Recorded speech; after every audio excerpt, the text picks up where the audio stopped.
Hello mga ka-agri, ngayong araw mag-apply tayo ng pataba sa ating sili. Ito pala ay urea tsaka complete, yung triple 14. So pag-haluin natin siya, yung nilagay ko dito is 1:1. So kung ilan yung takal ng urea, ganun din yung triple 14. So 1:1 yung ratio natin. So haluin lang natin at i-apply natin sa ating pananim na sili.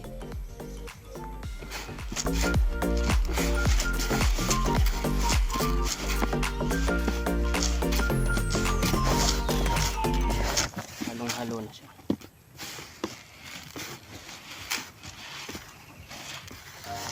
So i-apply natin to sa gilid ng puno niya, gilid ng puno ng halaman.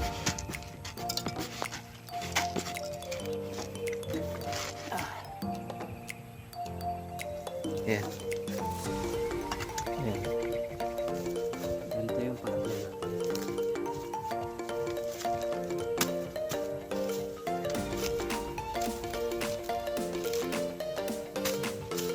So, habang nag-apply tayo ng gada mo na rin tayo.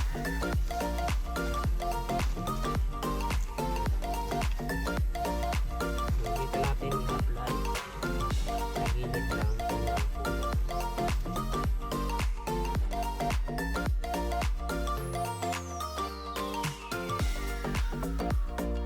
Sa pag-apply ng abono mga ka-farmers ay dapat hindi masyadong malapit sa puno dahil mainit ang fertilizer.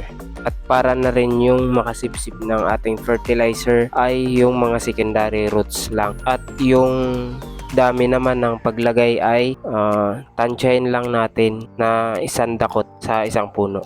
So mga 5 to 10 grams lang sa bawat puno.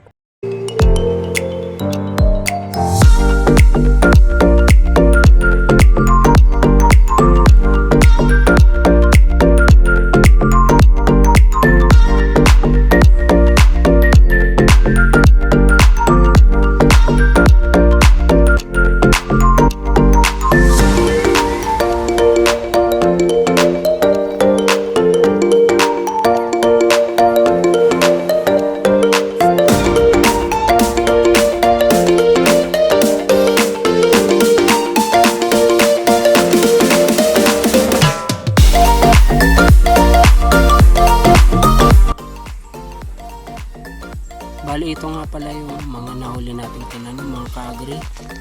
Ayan, mapapansin nyo maliliit lang siya pero may mga bunga na.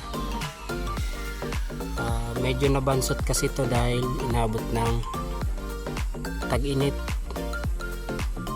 dahil nahuli nating tinanim.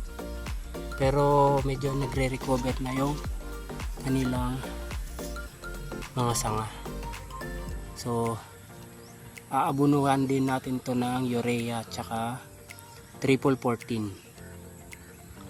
Ayan.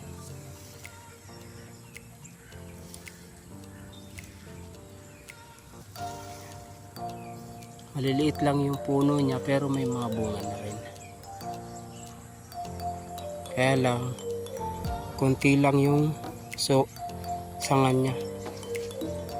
Ayan, ito yung mga nauna natin tinanim.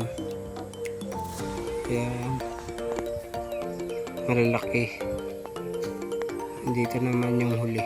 Ayan, huli natin tinanim. So, pag-aabunuhan natin ng urea at triple 40.